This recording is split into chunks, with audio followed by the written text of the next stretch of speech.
porque Lourdes Verdeja lleva la asociación contra el bullying en Cantabria de una manera tan humana, tan personal. Es un referente para tantas familias, para tantos niños, que yo creo que no estaremos nunca lo suficientemente agradecidos cuando hay personas de la sociedad civil que uno de los temas que más nos preocupan a todos, ya no solo los que tenemos hijos, los profesores, porque esos niños crecen, las familias de los acosadores, es decir, todo está entre nosotros, no es algo aislado, que exista en un lugar concreto o en un barrio. Y creo que Lourdes, ahora tú dices lo del espacio y tal, pero creo que aunque sea un espacio pequeño, el cariño con el que has preparado todo esto se nota, y creo que lo bonito sería empezar dándote un aplauso.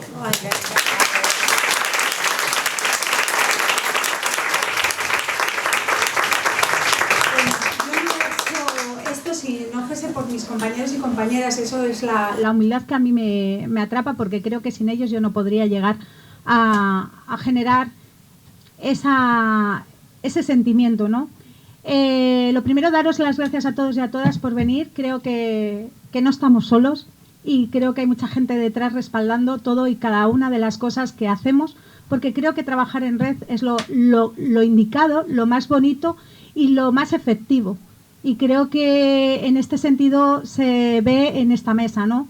En representación de cuerpos y fuerzas de seguridad, de salud mental, salud mental, vuelvo a repetir, y de alguien que es profesional del periodismo y que quiere seguir apoyando estas causas. Lo que he dicho antes, y no me voy a extinguir mucho en el tiempo, y si cometo algún error, perdonarme. Es un espacio pequeño porque, bueno, pues la burocracia nos abruma muchas veces y yo no he estado bien de salud. Y entre ellos de salud mental, ¿no? El decir que al final pasa factura todo y al final tienes tanta carga que no puedes. Y como dice bien el libro, durante la tormenta no todo se puede. Y a veces hay que también levantar el pie del acelerador para poder coger impulso, fuerza y seguir adelante. Y con esto no me extingo más. Creo que aquí demostramos una vez más que no estamos solos y solas, compañeros, que seguimos ahí y que vamos a seguir ayudando a chicos y chicas de nuestra ciudad y de no nuestra ciudad. Y gracias a los ponentes que de verdad, el hecho de estar ahí para mí implica que estoy bien apoyada, que estoy erguida, que estoy con la cabeza en su sitio, con los pies en el suelo, que eso es muy importante. Que como os decía antes, yo pienso que lo sé todo, pero paro en cada momento y pregunto antes de dar ese paso. ¿Por qué? Porque creo que vosotros sois los profesionales y yo solo estoy aquí para trabajar en red, para ayudaros, ayudarme y ayudaros. Muchas gracias. Con grandes profesionales que voy a ir presentándoos para que ubiquéis. Hay tres que creo que no tenéis ni idea de dónde vienen. Pero empiezo aquí desde mi derecha. Pablo Rodríguez Coca es psicólogo, viñetista, conferenciante y ha escrito 2 libros muy especiales, Esas cosas que nos pesan y Durante la tormenta. Podéis seguirlo en Instagram como Pablo R. Coca, ¿no? Ahí está Pablo. A continuación, Enrique Say Trigueros, jefe de la policía local aquí de Torrelavega. César Vázquez, comandante de la Guardia Civil y coordinador del plan director. Ángel Jorde, delegado de Participación Ciudadana y encargado de implementar el plan director en los centros docentes de Torrelavega. Suca Baldor, psicobióloga, experta en neurociencias e inteligencia emocional, que no artificial, emocional. Y por último, pero no menos importante, Laura Cayón de la Hoz, que es psiquiatra y trabaja con los niños y sabe perfectamente todo lo que están viviendo muchas familias. Para empezar esta charla, que no debate, porque creo que todos estamos en el mismo lado de la balanza, hay 3 viñetas que hoy cobran especial relevancia, 3 viñetas de Pablo, que nos ayudan a contextualizar algo que está pasando. Y la primera la tenemos aquí. ¿Por qué hablar del suicidio? Porque hablar del suicidio también es empezar a prevenirlo. Como sabemos, por desgracia, cada vez hay más menores que deciden no estar, y eso es muy doloroso para los padres y las madres, para las abuelas, para los tíos, que ante un niño al que tenemos que proteger, pues deciden no estar. Y creo que es algo de lo que todos de alguna manera somos responsables, porque no hemos sabido quizá verlo o ayudarlo. Y de eso sabe mucho Pablo, que escribe un prólogo precioso a su hermana en uno de sus libros, y en el que también refleja cómo las familias se sienten de alguna manera culpables por no haber sabido ver lo que pasaba. Así que me gustaría que, Pablo, con esa viñeta tuya, empezáramos esta mañana. Perfecto, pues es un placer estar aquí hoy. Bueno, vengo de Madrid, así que estoy aquí de invitado y es una maravilla poder compartir. Y bueno, pues gracias Lourdes por montar esto, que me parece súper necesario, ¿no?, para poder compartir. Y también me gustaría, sí, poder escucharos en algún momento, ¿no?, lo que podáis aportar aquí también a la mesa. Y no sé si conocéis el proyecto de Oxímoron, ¿no?, el proyecto de viñetas. ¿Lo conocéis? ¿Sí? ¿No? Por ahí sí, vale. No, bueno, contextualizo muy brevemente. Y básicamente surge en cuarentena, ¿no?, en un momento en el que, bueno, pues todos estábamos encerrados en casa. En esos momentos en los que todos estábamos en casa, mi hermana ya tenía una historia de vida bastante complicada, desde que ella nació con una enfermedad rara, que es el síndrome 22q, que si no sabéis lo que es, pues es un síndrome genético que se produce por justamente la deleción de la parte Q, ¿no?, Q11.2 en el cromosoma 22. Eso produce pues hasta 240 patologías diferentes entre estas personas, ¿no?, que se van manifestando durante toda su etapa evolutiva. Ella es 3 años más pequeña que yo, entonces yo ya estaba en este mundo cuando ella nació, y claro, nació con un montón de problemáticas,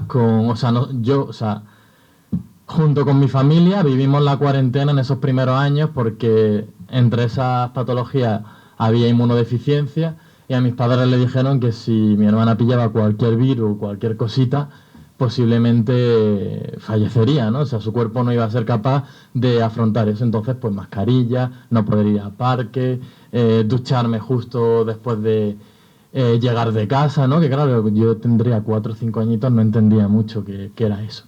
El caso es que mi hermana va creciendo y van creciendo los problemas, ¿no? Porque ya no solo a nivel médico, sino también a nivel social te señalan, ¿no? Y bueno, pues todos nos han señalado alguna vez, todos hemos señalado alguna vez, pero es cierto que hay personas que son muy señaladas constantemente todos los días.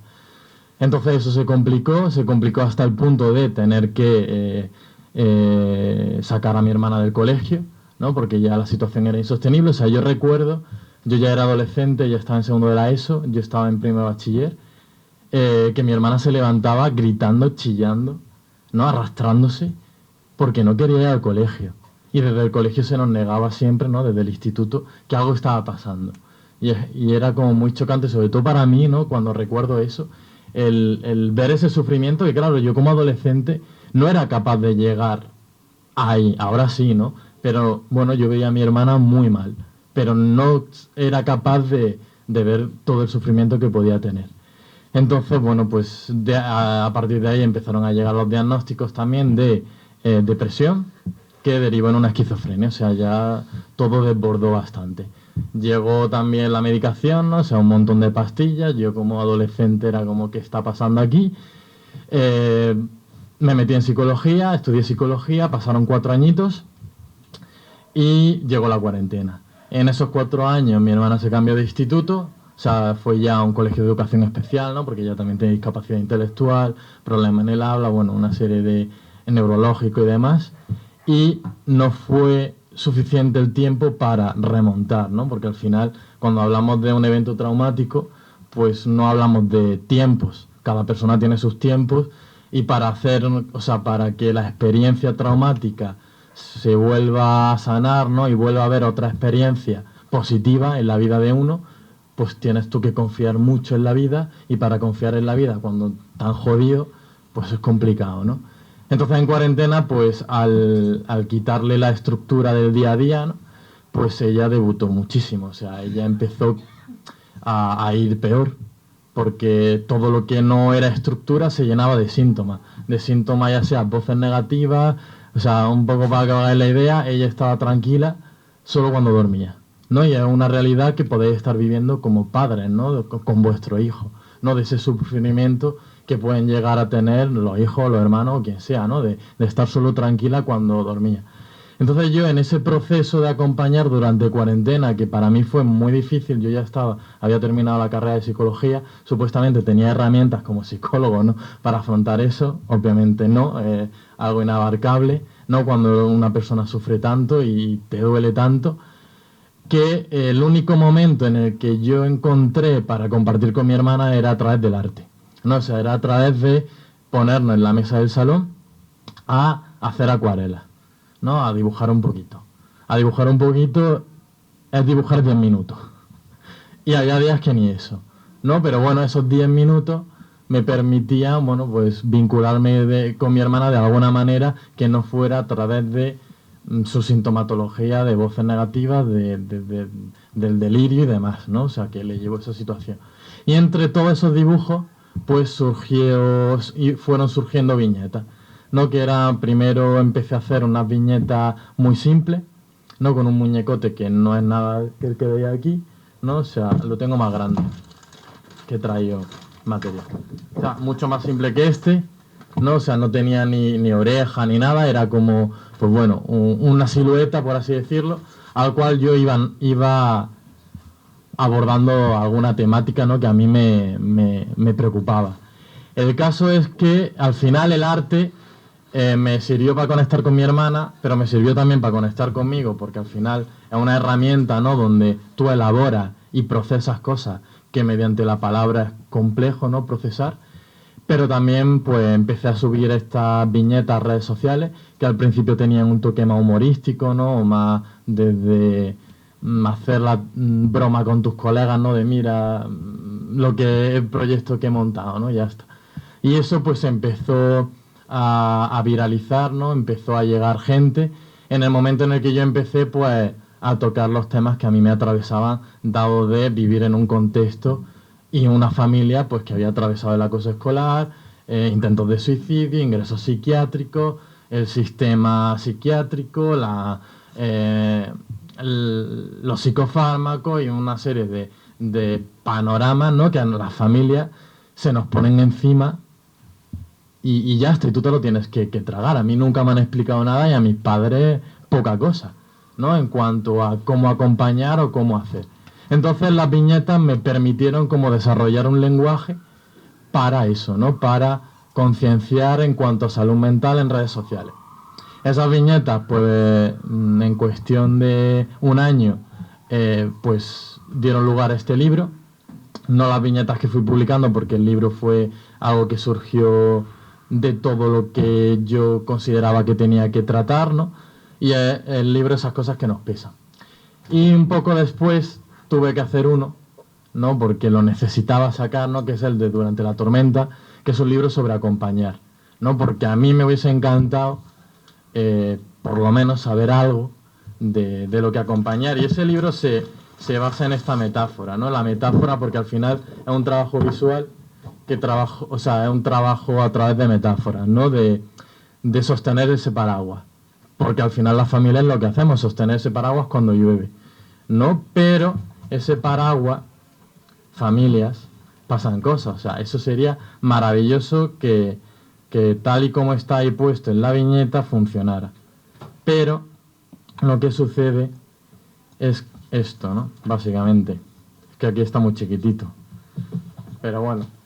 Sucede que el paraguas deja de servir, ¿no? Y veis aquí a esa persona que queréis lloviéndole, ¿no? O sea, mal, pero no solo deja de servir, sino que nos mojamos también. Y aquí estamos, ¿no? En cuando nos mojamos, que la palabra lo dice, ¿no? Mojarse. Mojarse es, pues, ver qué hacemos con esta situación. Pero también a nivel literal de mojarnos es quedar empapado. Y muchas veces las familias estamos empapados, acompañando, sin poder secarnos. Porque no se puede, ¿no? Porque hay una estructura tan milimétrica que en el momento en el que tú intentes o te plantees secarte, se cae todo. Pero es necesario, ¿no? Esa es la paradoja, ¿no? De que, porque si nos ceñimos en la metáfora, si nos mojamos, o sea, si estamos mojados, nos vamos a resfriar, ¿no? Vamos a coger frío, y si estamos malos y no tenemos energía ni nada, ¿cómo vamos a poder acompañar? ¿No? Pero, claro, al final todos estos mensajes hay que mandarlos a través de un contexto, porque desde mi visión como hermano y desde mi visión, porque luego ya pues también trabajo en la asociación 22Q, acompañando a familias, ¿no? Desde la discapacidad, desde la neurodivergencia y demás, a las familias se mandan muchos mensajes descontextualizados.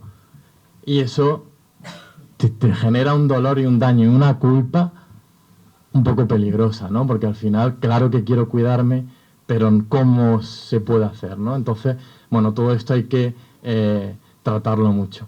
Y entonces, básicamente, esto llegamos a las charlas. O sea, también viajo por toda España haciendo charlas a chavales, ¿no? A padres también, a familias, a profesores, pero sobre todo a chavales, que es lo que a mí más me gusta, ¿no? Ponerme delante de chavales de cuarto de la ESO, primero de la ESO, tercero de la ESO, y hablarles de esas cosas que nos pesan, ¿no? Es decir, pues de salud mental y, por supuesto, del suicidio como palabra y como nombre, ¿no? Nombrar esa palabra, que es lo importante, ¿no? Porque si nosotros como adultos no somos capaces de nombrar esa palabra como referente, ¿no? de nuestros chavales, ¿por qué nos da miedo esa palabra? ¿No? O sea, cuando yo lo nombro y ya sea en la ronda de preguntas o en las notas que me escriben o después que se quedan un ratito a charlar conmigo, no hay charla que no me encuentre 4, 5, 6, 7 chavales que han intentado suicidarse o protocolos de suicidio abierto o una problemática bastante preocupante, ¿no? que estamos viendo y que veréis, ¿no? Como de autolesiones y de historia. Entonces, ¿qué está pasando? ¿No? Porque en principio podríamos poner un separador, ¿no? De un antes y un después en la pandemia.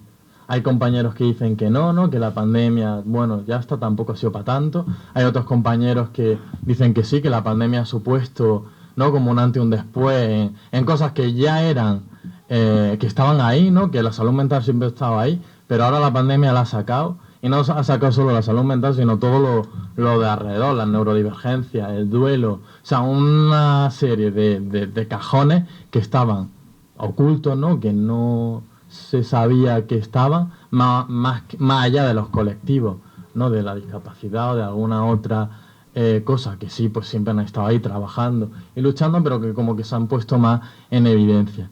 Entonces, ¿qué está pasando con los chavales?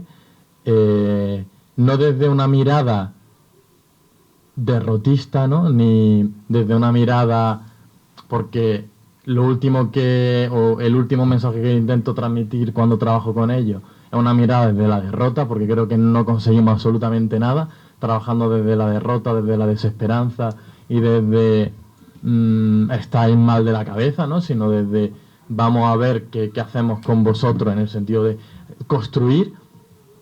No, pero sí es cierto que ha habido como un antes y un después en el cual pues ahora estamos viendo un poco los coletazos y no solo eso, sino que ya están saliendo artículos científicos donde los niños de 6 años, ¿no? Sí se está viendo un retraso en el lenguaje, ¿no? Entonces, al final si hay un retraso en el lenguaje va a haber pues más retraso en otra serie de áreas que va a afectar a la salud mental.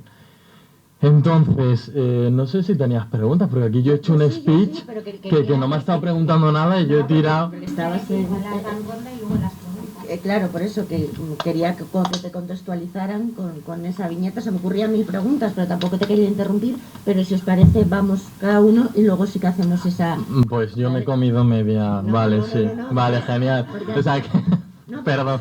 Es muy interesante, Pablo, todo lo que cuentas, todo lo que reflejas y además efectivamente con las viñetas incluso puedes atraer la atención de los niños, de los jóvenes de los que hablas, pero todos sabemos que cuando llegan esas situaciones, pues las fuerzas de seguridad tienen que intervenir. Importantísimo. Los padres que saben que a su hijo le está ocurriendo algo tienen que ponerlo en conocimiento tanto del centro como de las fuerzas de seguridad, y es ahora donde nuestro siguiente invitado, Enrique Saiz Trigueros, que es el jefe de la policía local, es subinspector y desde hace 2 años es jefe de la policía de Torrelavega, y siempre ha desarrollado aquí, se siente muy orgulloso de desarrollar aquí su carrera. Tiene una hija y entiendo que como padre que eres, que somos muchos, pues siempre que nuestros hijos estuvieran bien y que su salud mental fuera la adecuada, siempre te habrá preocupado, y más sabiendo lo que ocurre en la calle, lo que ocurre en muchas familias. Así que me gustaría saber en qué situación vives todo esto, y desde la policía, en este caso de Torrelavega, pero obviamente es extensible a todas las localidades en las que esté la Guardia Civil o policía local, podéis hacer cuando una familia os llega contando lo que se está viviendo en su casa. Hola, ¿qué tal a todos? Pues nada, una anécdota, ¿no? Que esta semana le comento a mi madre que voy a venir a una charla o a unas jornadas sobre el bullying, y me dice, ¿eso qué es? Bueno, ¿vale? Entonces, ¿qué es el bullying? Es importante saber lo que es el bullying para actuar sobre él. El bullying, si miras la definición de la palabra, significa intimidación. No habla ni que tenga que ser una intimidación o un acoso en el colegio solo. Puede ser fuera, no puede ser solo escolar, puede ser fuera también. Tipos de bullying que tenemos: el físico, el emocional, el ciberbullying, muy de moda ahora, con las redes sociales, con tal, el verbal, y el sexual, que ahora también lo llaman grooming, otra palabra que habría que buscar la definición en el diccionario. Muy bien. Nosotros es importante conocer al acosado, saber tener una pequeña referencia de él, bien a través de los padres del colegio, para poder actuar sobre él, ¿vale?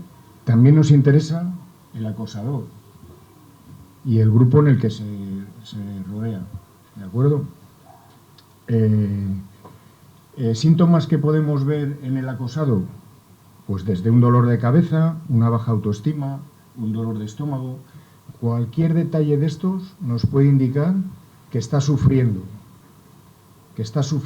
por algo, y ahí es donde nosotros tenemos que buscar soluciones, y soluciones que al final es intentar ayudar a ese niño o a esa persona, ¿de acuerdo?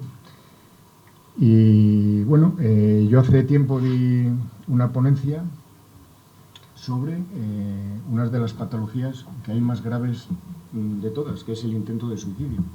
Porque, a ver, un dolor de cabeza, eso vamos a decir que es algo liviano. Lo peor es ya cuando las intenciones ya son suicidas, ¿no? Entonces también me puse a indagar un poco, y cuando en algunas familias hablas del suicidio, tienen mitos. No vamos a hablar de esto, que para que no se enteren los primos o los tíos. No, hay que hablar de ello. De hecho, tengo aquí unas anotaciones. Uno de los mitos: los intentos de suicidio son una llamada de atención.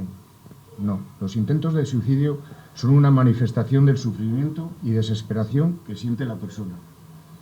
Otro mito: preguntar a una persona si está pensando en suicidarse puede incitarle a hacerlo. No, la realidad es que hablar con la persona disminuye el riesgo de cometer el suicidio, y le puedes dar soluciones, que igual es lo que está esperando. Es decir, lo importante, identificar a la persona que tiene el problema, ver el grado de patología que tiene, e intentar poner remedios. Otro mito: la persona que expresa su deseo de acabar con su vida nunca lo hará. No, la realidad es que la mayor parte de las personas que han intentado suicidarse anteriormente expresaron su intención con palabras, amenazas, gestos o cambios de conducta. Otro mito: la persona que se quiere suicidar no lo dice. La realidad es que la mayoría de los suicidas dan aviso evidentes de sus intenciones. Otro mito: el suicidio es impulso y la mayoría de los suicidas no avisa. La realidad es Casi siempre existen signos directos o indirectos, verbales o no verbales, que advierten del riesgo de suicidio. Otro mito, el suicidio no se puede prevenir. Totalmente falso, claro. La realidad es que se puede prevenir y por eso es importante mantener contacto con las personas. Otro mito, son las personas con problemas graves, solo las personas con problemas graves se suicidan. La realidad es que el suicidio tiene varias causas. Muchos problemas pequeños pueden llevar al suicidio. Muchos problemas pequeños. Otro mito. Los medios de comunicación no deben hablar del suicidio para evitar el efecto llamada. La realidad es que para prevenir el suicidio hay que hablar de él. Mito. Las personas que se suicidan son egoístas o valientes. La realidad, las conductas suicidas no es valiente ni cobarde. Está vinculada a un altísimo grado de sufrimiento de la persona. Y no sé, un poco más, si queréis que ahonde un poco más. Ahora cuando hagamos esa ronda, Enrique... Son reflexiones muy importantes, muy que nos las tendríamos que hacer todos los colectivos implicados. Hablar en relación a lo que has dicho. Sí. Vale. A nosotros cuando... Es Laura Cayón. Yo soy Laura Cayón, soy psiquiatra. ¿Vale? El último curso de medicina, ¿no? Tenemos que hacer como un curso meramente práctico, ¿no? Entonces, una de las asignaturas que se toca es la psiquiatría. Entonces, como hay 3 cosas básicas que hay que saberse de la psiquiatría, ¿no? Y una de ellas es explorar la ideación autolítica. ¿Por qué? Pues eso, por estos falsos mitos, ¿no? Que dicen, no hay que preguntarlo por si acaso lo desencadenas. No, la mayoría de la gente no es una llamada de atención, es una llamada de ayuda. La gente va pidiendo ayuda. La gente que lo dice es porque se lo ha planteado. O sea, está en una situación tan dolorosa y tan difícil que incluso llega a plantearse quitarse la vida. Los niños que se les pasa esto por la cabeza, o sea, no os imagináis el sufrimiento que llevan en las espaldas, y muchas veces es un sufrimiento en silencio, ¿no? Ellos solos en su casa, incluso se intentan acercar al agresor para que ser complacientes y que les dejen de hacer eso. Entonces el sufrimiento es muy muy grande. Más allá de que sean grandes o pequeños los problemas o un cúmulo de problemas pequeños, también creo que es muy importante, ¿no? Y puede chocar un poco con mi figura de psiquiatra, aunque bueno, soy un poco psiquiatra pero antimedicina, es que hay que ver el contexto de cada persona, ¿no? Porque una persona puede decir estoy triste y no, es que es un quejica, pero vivir en una casa en la que el padre es alcohólico, maltrata a la madre, o bueno, en una familia monoparental en la que la madre tiene que ejercer la prostitución, bueno, que hay que conocer un poco el contexto del malestar, porque quizás sí, pues puede ser un problema, de primeras, no es como la punta del iceberg. El iceberg es muy grande, pero solo vemos un piquito. Yo creo que hay que profundizar, ahondar y ver de dónde viene el problema antes de poner psicofármacos, bueno, que sí que a veces son necesarios, ¿no?, para reducir el nivel de ansiedad y poder explorar. Pero creo que es muy, muy importante saber de dónde viene este malestar, ¿no? No quedarnos con lo que se ve de primeras, ¿no? Y creo que es muy importante, que debemos tener confianza, ¿no?, con nuestros hijos, con nuestros alumnos o con gente que conozcamos o nos suene, de intentar indagar siempre sin el morbo del saber, ¿no?, sino con la intención genuina de ayudar. Bueno, gracias, Laura. Ahora seguimos, porque lo que realmente es interesante es que crucéis vuestro conocimiento para saber la sociedad cómo actuar. César, como os decía antes, César Vázquez es comandante de la Guardia Civil y coordina el plan director. Y seguro que también tienes mucha información. Hola, buenos días a todos. Sí, evidentemente en el plan director vemos mucha casuística de problemáticas de críos. Efectivamente, ahí también ha dicho el hecho de que cuando haces una exposición delante de los críos, luego vienen algunos y te explican esos problemas que tienen. Desde el plan director es muy difícil poder atajar esos problemas. Lo único que podemos hacer es trasladarlo a los centros educativos, al centro directivo de esos centros y a los coordinadores que hay dentro del colegio que llevan el plan los planes con los críos. bien es cierto que al final lo que se necesita es extender un poquitín, no nos vamos a quedar en lo que es el dar la charla y en los críos y quedarnos ahí y nada más, sino lo que tratamos cuando vemos un problema muy, muy específico, que ya vemos que es grave, es tratar de hacerlo más transversal. Nosotros en concreto tenemos a nuestros equipos que son MUME, que son de mujer menor, que son los más, vamos a decirlo claramente, yo creo que son los más débiles hoy en día. La violencia de género, y la tenemos por un lado la violencia de género, y por el otro los acosadores a los críos, ¿no? Y el crío, pues evidentemente cualquier cosa que ocurra contra ellos o se haga contra ellos le va a afectar a lo largo de toda la vida, ¿no? Entonces, bueno, pues nosotros lo que hacemos es trabajar, como digo, en ese plan de involucrar a más gente, personal experto del plan director, y al mismo tiempo metemos a los equipos de Policía Judicial de MUME, que son la segunda parte. Aquí también se ha dicho lo de involucrar, que hay que tratar no solamente al acosado, sino también hay que ver al acosador. Normalmente estamos hablando de críos, de menores, por lo tanto, todo es muy, muy delicado, porque ahí la línea es muy, muy, muy complicada y tenemos que actuar con mucha prudencia. Perdona que te interrumpa en esto, porque efectivamente son menores, pero claro, esos niños que crecen interiorizando tanto el acosado, que al final te hacen sentir menos, tú vas creciendo y te conviertes quizá en un adulto que crees que no vales o que no te esfuerzas, y luego el acosador se convierte en un adulto tirano, que al final, cuando somos mayores, muchos conocemos a mayores, adultos, tiranos o tiranas, quiero decir que todo eso viene también desde que son pequeños. Sí, claro. Y con esa protección al menor, que por supuesto tiene que haber, a veces lo que hacemos es, como sociedad, bueno, pues esto que ha pasado siendo menor se borra, cuando tienen una vida adulta y cometen algún tipo de delito, se veía venir cuando teníais todo ese listado de cosas que había hecho ese menor, pero desaparece. Sí. Y luego nos llevamos la mano a la cabeza cuando son personas que ejercen violencia de género o están en pandillas, son agresores no por la noche. Quiero decir que al final, lo que siendo niños se interiorizan esa violencia, evidentemente. Y no pasa nada. Ya. Es que yo tengo muchas preguntas. Sí, vamos a seguir. Ángel Jordes, delegado de Participación Ciudadana y encargado de implantar ese plan director en los centros de Torrelavega. Él estuvo en la Policía Judicial, que nombraba antes César, y ahora forma también a mucha gente de sus compañeros sobre estos temas. Ángel. A ver, cuando me comentó Lourdes participar aquí, es un tema que a nivel general tampoco me había planteado. O sea, es decir, sabes que existe el problema, pero es un tema que en principio pues está ahí flotando.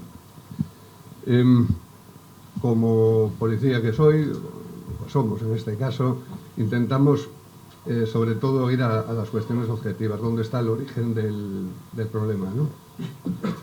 Entonces, consulto por primera vez, que nunca lo había hecho, en la página del 024. No la conocía, o sea, no la había explorado más allá de un vistazo general. Y a raíz de los informes que emite, por cierto mensuales, me voy también... Acercaros el micrófono, porque si no los de atrás les cuesta escucharos. Me voy ya seguidamente a lo que son los datos estadísticos, la frialdad de la estadística. Objetivos, datos objetivos, ¿no? Entonces, nos dice el Instituto Nacional de Estadística, para que veáis, os digo más que nada para que sepáis dónde quiero ir, después hablamos sobre ello, ¿no? Nos dice el Instituto Nacional de Estadística que en el año 2021, en poblaciones inferiores a 30 años, o sea, desde 15 a 30 años, se suicidan 3.941 personas, un 7,4%, correspondiente a jóvenes menores, como os digo, de 30 años. primer dato para tomar en cuenta. Dice, alrededor del 75% de los suicidios consumados corresponde a hombres, en el grupo de menores de 30 años. Claro, a mí el 75% me resulta etéreo. Es decir, ¿qué es un 75% de qué? ¿Vale? Bien, cojo el informe del 2022, y nos dice el 2022 que es la primera causa de muerte externa, con 4.227 fallecimientos, un 5 por 8 más del año anterior. Vale, entonces lo que hago es, como nos dice que la tasa de suicidios es un 8,9% de los 100.000 habitantes, datos que no los intento extraer a cuánto corresponde esto, cuántas son en personas. Los tantos por ciento son fríos, cuando hablamos de personas ya hablamos de otra cosa. En hombres, en 2022, menores de 30 años, empezando de 15 años hasta 30 años, nos dice que han fallecido 3.126 hombres. Y nos dice también que han fallecido 1.101 mujeres. Hombre, si tenemos en cuenta que la progresión cada año es de un 5 y pico %, pues hombre, desde luego es un tema que hay que tratar. Eso es evidente. A mí me recuerda mucho a los que ya tenemos horizonte policial, a los que vivimos en los tiempos de la heroína. Cuando se negaba en las familias que tu hijo era heroinómano porque se contemplaba como una desgracia, como algo que había que ocultar. ¿Cuándo se pone fin a ese problema? Cuando se normaliza, cuando se trata como una enfermedad y cuando se buscan los remedios efectivos y prácticos de esa enfermedad, ¿no? Por eso, en cuanto a la viñeta que nos comentabas, yo he sacado cinco puntitos, que desde luego no voy a entrar en temas profesionales que saben 10.000 veces más que yo. Yo quiero, más que nada, como lo que yo observo cuando recibo a las familias, ¿vale? Y lo que me cuentan. Lo que me cuentan es poco halagüeño, pero mira, sobre todo para mí, el romper el tabú es fundamental. A mí me gusta, o sea, como funcionarios públicos nos gusta lo que hay, no podemos negar la evidencia, ¿vale? O sea, romper el tabú y hablar de ello con normalidad, siempre, por supuesto, con responsabilidad sobre ello, y sin crear de ello un mundo de panderetas. Es decir, es un problema que hay que atajar, punto, ¿no? Lo otro sería lo que necesita la gente es ser escuchada. Yo he tenido ahí familias de estar 3 horas. 3 horas hablando. Que muchas veces vas con el tiempo y necesitan hablar. La gente necesita hablar. No tengo ni idea de qué soluciones se quedará a eso, pero la gente necesita hablar, necesita contarte sus problemas. Desde los 12 años que empiezo a recibir críos allí hasta los 50. Hasta los 60, para que me entiendas. Pero a esas edades, sobre todo que tienen pocos recursos, más que nadie. Yo soy de los que piensa también que si queremos solucionar algo, empieza uno por reconocerlo, reconocer que hay un problema, que los padres nos cuesta mucho, ¿vale? Y lo segundo, buscar ayuda, por supuesto, de la gente profesional, de los profesionales que para eso se han formado y para eso están preparados, ¿vale? Es decir, no hay milagros. Yo leía también el libro del ponente y claro, cuando le escuchaba esa carta que escribía su hermana, yo me hacía 1000 preguntas. ¿Qué vas a poder aportar tú? ¿De dónde vas a sacar tú los conocimientos si no los tenemos? Una familia normal, ¿cómo vas a saber tú ayudar a una persona con esa problemática? Si no tienes ni idea, no sabes por dónde coger. Lo más fácil es que hagas las cosas mal. O sea, tienes más posibilidades de hacer las cosas mal que bien. Estoy casi convencido, con todo el buen fin del mundo. Y el último que quería también era eliminar la estigma del que es valiente y lo dice, ¿vale? Yo, los que venimos ya tenemos canas, como digo, algunos no tenemos ni eso. La persona que iba a un psiquiatra, que iba a un psicólogo, malo. O sea, no tienes ningún problema si te duele el apéndice, si te duele una pierna, pero si es que igual estás mal. Lo callo. Y los padres lo callan porque no quieren que sus hijos sean distintos a los demás. Prefieren, en un momento dado, en muchos de los casos, yo los que mando para ellas, la mayoría van arrastrando, con los pies arrastrando. Sus hijos no tienen ningún problema. ¿Qué estás diciendo? ¿Que mi hijo está loco? Digo, pues no, por Dios. ¿Cómo lo voy a decir yo? Yo no tengo ni criterio ni conocimientos, pero desde luego que su hijo tiene un problema, lo ve un ciego. Desde fuera se ve mucho mejor que desde dentro la problemática. ¿vale? Y eso es lo que yo os puedo aportar de una manera en cuanto a esa primera viñeta, ¿no? Sobre todo, el tratar las cosas con responsabilidad, hacerlo visible y hablar de ello como se habla de cualquier otra problemática, y más con lo que nos viene. O sea, que esto va en aumento, que esto no va para abajo, va en aumento. Y si cada año va ese tanto por ciento, pues no me quiero imaginar lo que puede ser esto a 5 o 10 años. A mí, mi piso, y está claro que aquí está el coordinador de salud mental, Amador, y bueno, no le he nombrado antes, y muchas veces veo a Paula también, que por las redes sociales también hace incisos de que se necesita más salud mental. Creo que está a falta de profesionales. Y creo que al final, os voy a contar una anécdota muy chiquitita. Yo salía de trabajar, yo soy auxiliar de ayuda a domicilio, y de repente recibo una llamada al teléfono de la asociación y era un chico que estaba estaba en la ventana, por fuera. Su madre se bloqueó y lo primero que hizo fue llamarme por teléfono a mí en vez de al 112. Y de verdad, le bajé de la ventana. El sufrimiento que tuve yo no os lo podéis ni imaginar. Pero lo que llegué a escuchar de ese chico es que estaba destrozado y que lo único que necesitaba era alguien al que poderle contar lo que le estaba sucediendo en ese momento por la cabeza. Y efectivamente se llamó el 112, le derivaron a psiquiatría en Valdecilla, pero lo que quiero transmitir es que yo no le consideré un loco, le consideré algo más, una persona desesperada.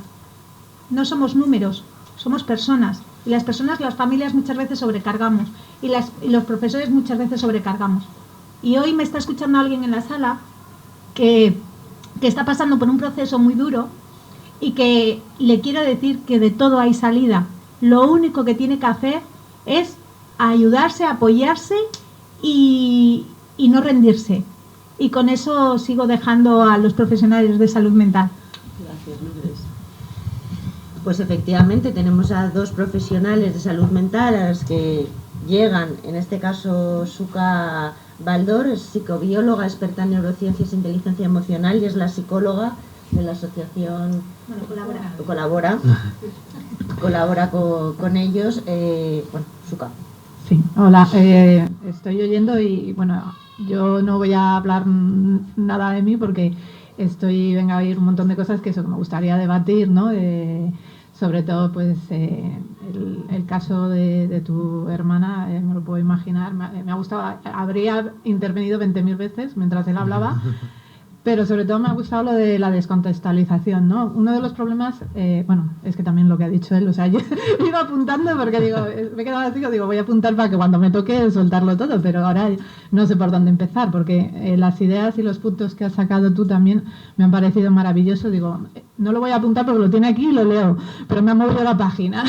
Me ha movido la página y ahora esto. Bueno, lo de romper el tabú, yo creo que eso es básico, ¿no? O sea, eso del suicidio hay que hablarlo y hay que hablarlo mucho, ¿no? Y sobre todo eso, por eso venía lo de la descontextualización.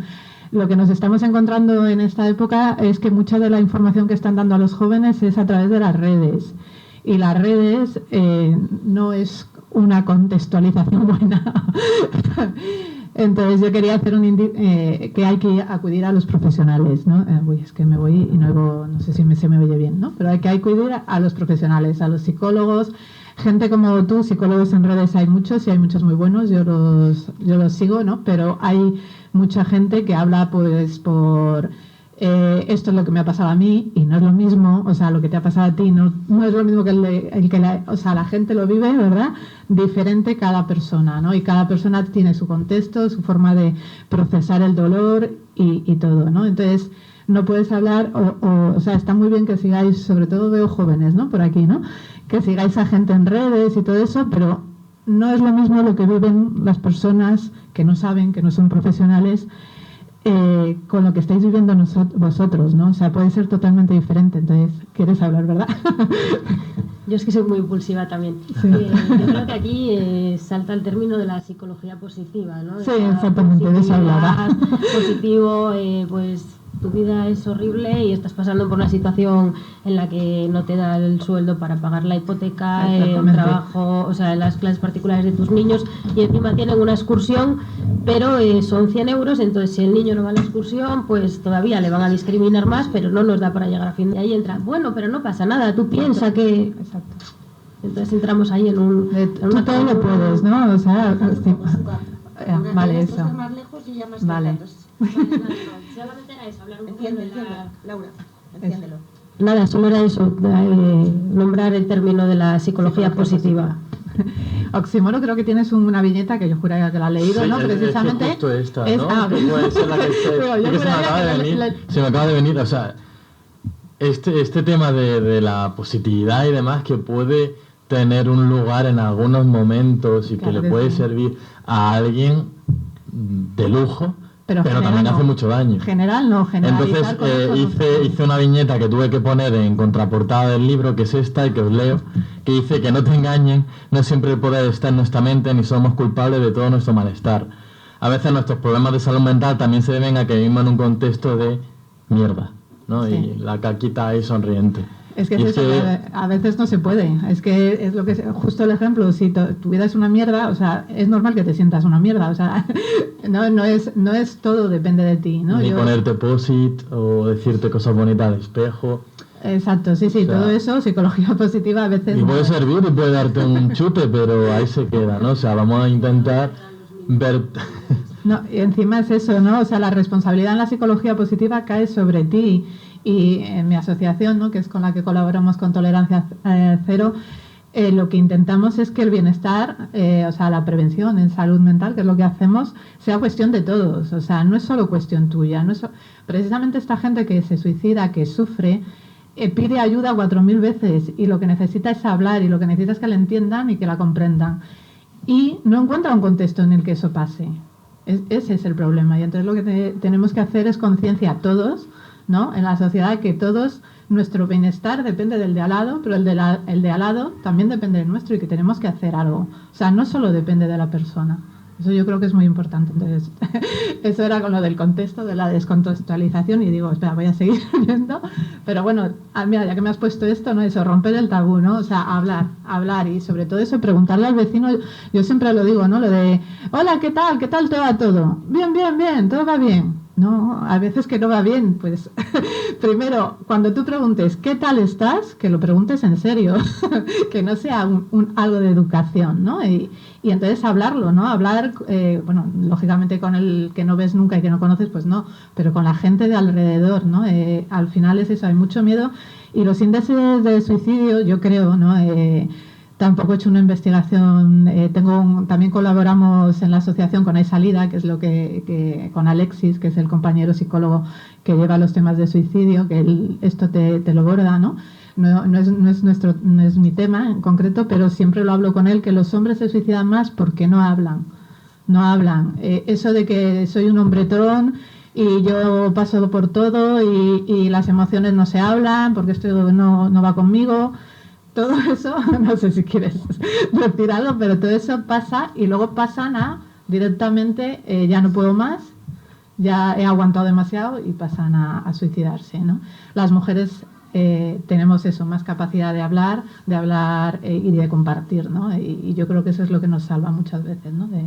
De caer en la desesperación, ¿no?, que es una palabra que es ya cuando estás ahí en el alféizar de la ventana, es la palabra que está, ¿no? Ya desesperación, porque ya no ves esperanza, ¿no? Que ese es el problema del suicidio. ¿Qué opinas tú de los hombres que no hablan? Pues además vamos, ¿se oye? ¿Sí? Sí, estoy totalmente de acuerdo contigo. Mira, por ponerte un ejemplo, cuando van las familias, hablan de los problemas de sus hijos, la mayoría... Acércate un poquito el micrófono, que no se te oye bien. La mayoría de las que hablan son las madres. Es decir, las que conocen el problema de sus hijos es las madres, pero el problema que tienen, que el problema de las madres son muy poco objetivas. Es decir, la madre me da una historia general de lo que sucede, y cuando pregunto al padre, en muchas ocasiones le pregunto si, aparte de dejar marca en el sofá después de la siesta, cuál es su función en casa, Los cuatro, sí, no, se me entiende bien cuando no. Las 4 cosas que dice me ayudan muchísimo a entender la visión que tiene el varón de su hijo, para que me entiendas. Es decir, hablan menos en cuanto a los problemas que tienen en casa de sus hijos, pero generalmente los 4 datos, si complementas con lo de la madre, te ayuda a tener ese perfil de qué está pasando con ese chaval, ¿no? Con esa chavala. Y una cosa, en la propia sala me he levantado para comprobarlo, hay más mujeres que hombres. Es decir, estos temas nos interesan más a nosotras que a vosotros. Claro. Y cuando vamos a una charla de padres, hay más mujeres que hombres, y cuando te tienen que montar la bulla, te la montan más las madres que los padres. Eso es así. Cuando llamas para cambiar una cita y te coge el padre y dice, no, llama a la madre, que yo no tengo ni idea. Que es quien gestiona, ¿no? ¿Quién lleva estas cosas? Que es cambiar una cita, no sabe ni a dónde va. Bueno, aparte de la asociación, soy la gerente de Códice, una consultora de igualdad que llevamos el espacio Mujeres. Invito, que no me gusta el nombre, o sea, soy gerente desde hace 8 meses nada más, no me gusta el nombre Espacio Mujeres porque ya precisamente pone una barrera a los hombres para entrar. Entonces, invito a todos los hombres, he dado una charla esta semana que era de corresponsabilidad, ¿no? De educación en pareja, todas mujeres, no me ha venido ni uno. Invito a todos los hombres, por favor, a que hablen. No tienen que hablar de sus emociones, no tiene que ser nada ñoño. Yo soy psicobióloga, yo hablo sobre todo del cerebro, de la conducta y demás, ¿no? De cómo funcionamos. Así que no es nada, no tienen que venir a expresarme nada ni nada, ¿no? Yo os explico mucho cómo funciona el cerebro y cómo yo lo hago. y cómo todo eso influye, ¿no? Y de lo que estamos hablando, ¿no? Así que eso, invito a todos los hombres a que vayan. Otra cosa que habías dicho, bueno, eso, lo del valiente, es que precisamente por eso quería hacer hincapié en eso, ¿no? En lo de ser valiente o no ser valiente. Yo siempre te digo que lo que más cuesta en la vida, no sé si me apunto mucho ahora, eso, lo que más cuesta en la vida es hablar de las emociones y sobre todo de las tuyas, ¿no? Y eso a mí me parece valiente, ¿no? Entonces, por favor, invito a los hombres que hay aquí, y si conocéis otros hombres, que empiecen a ser valientes y empiecen a hablar de sus emociones y las emociones de su familia, ¿no? Yo creo que Osimoro quería decir algo, que le veo, ¿no? No. Ah, no. Vale, no, pues ya pasamos. No, yo simplemente creo, además, por lo que comentas, que ser hombre no es sinónimo de no ser ñoño. Si hay que ser ñoño, se es. Yo no tengo ningún problema con la gente que quiero. En primera persona soy ñoño. No tengo ningún problema. O sea, no necesitas demostrar aquí estoy. No tengo ningún problema. Cuando hay que ser no ñoño, creerme que también lo soy. O sea, es decir, depende del contexto. Claro. Pero sí lo que sí está muy claro, que siempre los problemas se ven de una manera más objetiva cuando hablas con alguien que no le afecta emocionalmente que cuando nos hablan de lo que nos afecta. Es decir, si yo voy a una madre y le digo, lo comentaba antes con la moderadora, todos los padres del mundo mundial están preparados para que un día le llame la Guardia Civil, le llame la policía, le le digan, oiga, su hijo está siendo acosado. ¡Ay! Nos llevamos las manos a la cabeza. Ahí el día viene cuando le decimos, oiga, que su hijo está acosando. Ninguno de los padres lo acepta. Ninguno. O sea, no uno o dos o una minoría. Ninguno. ¿Vale? Entonces, claro, surgen esos problemas. ¿Quién lo realiza? Si tantos acosados, alguien acosará, por lógica. Pues no. El otro día intervenían en un instituto, le enseñaba antes una hoja de sierra, afilada por la punta, en una funda de plástico. Obviamente no hace falta ser muy listo para ver lo que es. Pues no es lo que es, eso es una herramienta. Entonces llegamos a esos niveles de negación de los problemas que tenemos. Ahora imaginaros quién va a reconocer que su hijo tiene problemas mentales. Muy poquitos. Quería añadir precisamente lo de acosado, cazador. Yo lo que me encuentro en muchos adolescentes de 16 y 17 es que anteriormente los acosadores han sido acosados. O sea, que no es necesariamente que vayan siempre en un camino recto. No, o sea, un niño que 6, 7, 8, 9 ha podido sufrir acoso, lo que puedes sufrir el cambio de decir, no, ahora el que mete caña soy yo, el débil ya no soy yo. Ahora el que mete caña soy yo y se vuelve acosador, ¿no? O sea, no tiene mucho... los padres tenemos que empezar a pensar que es mucho de contexto. O sea, si tú estás en un ambiente hostil, muchas veces, pues eso, puedes optar por ser agresivo, ¿no? Esa es la cuestión. Sí, ¿no? sí, estoy de acuerdo, pero lo que no podemos tratar problemas de adolescentes como si fueran maras salvadoreños, no deja de ser niños. Ah, sí, no, ¿vale? totalmente. O sea, niños o menores que hay que educar, porque en algunos casos no nos conformamos, o sea, queremos que los expulsen, queremos que los metan a la cárcel, queremos que... perdón. Queremos más que soluciones o más que reeducar, buscamos un cierto ánimo de revancha. Mi hijo ha sufrido y no me vale solo con que hagan A o B o C, sino es hijo además.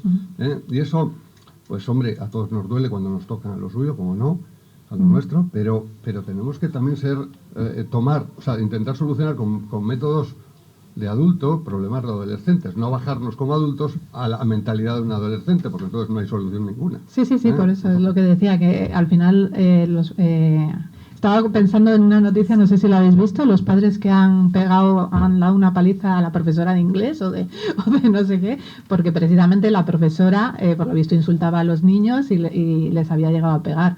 Pero se juntaron todos los padres ahí y la dejaron fina. Me estaba acordando. Exacto. Vamos a terminar con Laura, ya hablamos todo, abrimos este melón de preguntas que tenemos y también, venga, que lo pase, exacto. Laura Cayón de la No sé, yo tengo muchas ganas de hablar y contar cosas, sobre todo a raíz de que van surgiendo pues comentarios, ¿no? y opiniones. Me da la sensación de que cada vez vivimos en una sociedad más individualista, ¿no? En la que no hay hueco para el malestar. Todo va bien, vivo de Instagram, de redes sociales en las que yo puedo estar con mi pareja que estoy fatal, pero publico la foto del menú en un restaurante súper chulo o hago la foto del plato que me voy a comer y luego no me como porque tengo un TCA, ¿no? Entonces parece que es como un mundo paradójico, paralelo, ¿no? Se da visibilidad a todo lo que está bien, pero realmente estamos muy mal, ¿no? Pero no se comparte eso, ¿no? Entonces yo creo que el hecho de que todo el mundo dé la imagen de que todo está bien, de que todo es bueno, nos dificulta mucho el hecho de plantear entre iguales dificultades, problemas, pedir ayuda, ¿no?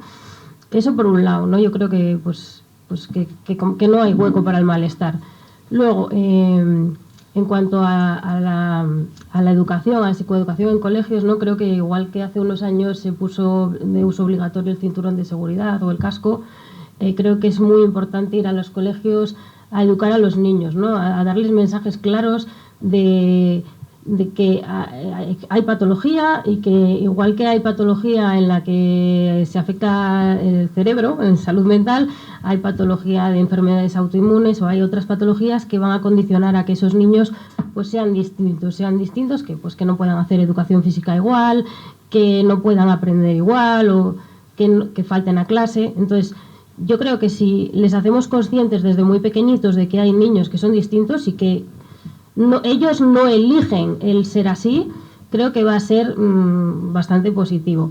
Y luego otra cosa, no sé quién de vosotros habló de loco, no loco, que la gente tiene mucho miedo a tomar algún psicofármacos y demás. Yo a mis pacientes les digo, si es que esto es igual que cuando tienes una hepatitis y se ve que el hígado está inflamado. Lo que pasa es que lo que nos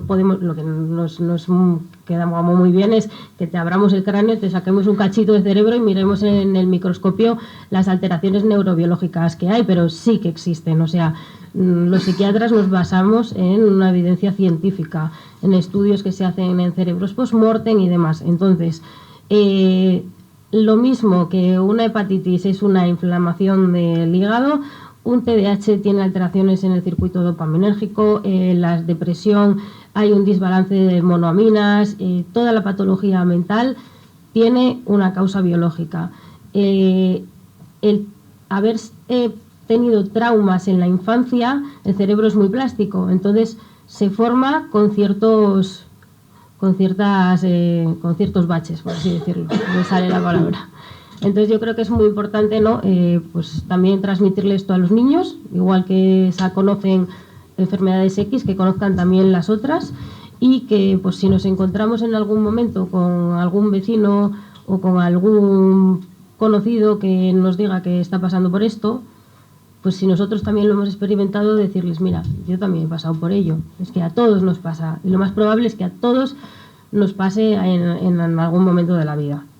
Y no sé, pues también creo que sería importante ser valorado una vez al año, igual que uno va a una revisión del dentista, pues ir y hablar con un profesional de la salud mental, sin miedo ninguno. Una de las cosas que decía Lourdes, y es verdad, es que no hay profesión, o sea, hay muchos, pero no suficientes, no sé si se me escucha, proporcionales a cómo estamos identificando cada vez más que existe, que tenemos problemas, que hay profesionales, pero no todo el mundo puede permitirse ir a un psicólogo o a un psiquiatra privado.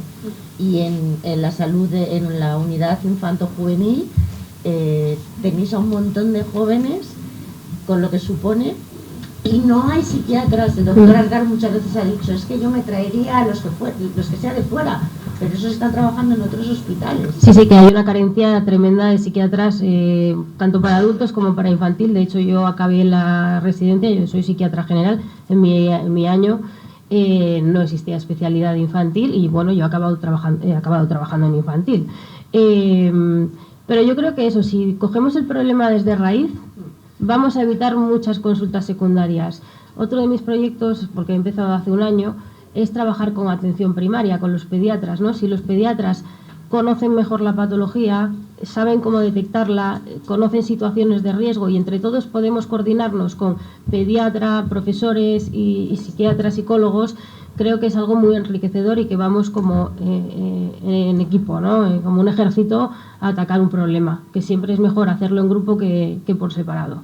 Vamos ahora a pensar, nos encontramos ante un niño que su madre ve triste, que ve que por las mañanas llora porque no quiere ir al colegio. Esa madre, ese padre, ¿qué tiene que hacer? Ir a hablar con el tutor, con la directora de centro. ¿Cuáles son los pasos para que realmente sea efectivo el identifico que mi hijo no está bien, ocurre algo, quiero saber qué es? Obviamente lo primero que a lo mejor te sale es ir a la profesora y decirle, es que come mal, o duerme mal, o tiene terrores nocturnos. Claro, esa profesora, ese centro ya tiene herramientas, ¿no? No es como antes, ya hay un plan director que se va, sí. Bueno, se supone, pero vamos a contextualizar esas situaciones. Un inciso, yo tengo voz. Yo es verdad que he atacado mucho a los profesores, a los directores y seguiré atacando a aquellos malos que hagan mala praxis. Es verdad que les estamos llenando de cosas al profesorado, ya las familias, ya si un niño nos molesta muchas veces a la hora de comer, pues que no les van a molestar a ellos 30 críos. O sea, quiero decir que lo justo sería decir que hay malos profesionales en educación. Y hay muy buenos profesionales en educación, hay gente muy implicada. Hay profesionales buenos en todo, en todo. Pero lo que quiero llegar a decir es que les sobrecargamos de tantas cosas que al final ellos no quieren ser, o les hacemos ser policías, padres, psicólogos, etcétera, etcétera, etcétera. Y llega un momento que esa mochila no pueden con todo. Entonces, lo digo porque habrá como en todos los sitios buenos y malos, y yo voy a ir siempre a por los malos, eso lo tengo claro. Pero sí que es cierto que hay muy buenos profesionales que te llegan a expresar. Es que a mí las herramientas que me ponen encima de la mesa son estas. Y yo con esto no puedo con todo. Ahora bueno.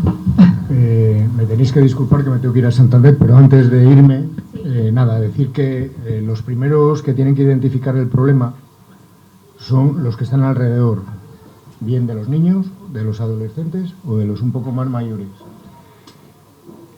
Tenemos que utilizar la psicología nuestra lo primero.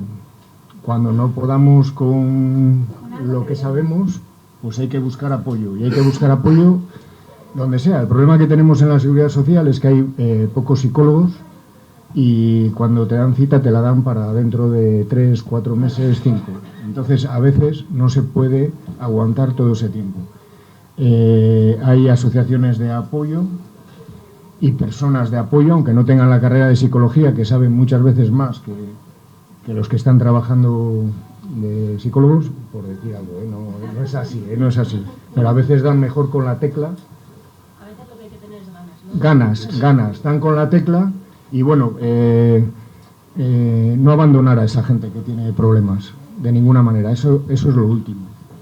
¿Vale? Nosotros, bien Policía Local, Nacional o Guardia Civil, pues siempre estamos abiertos a que cualquier problema le comprendamos, le entendamos. ¿Tenemos que recurrir a vosotros?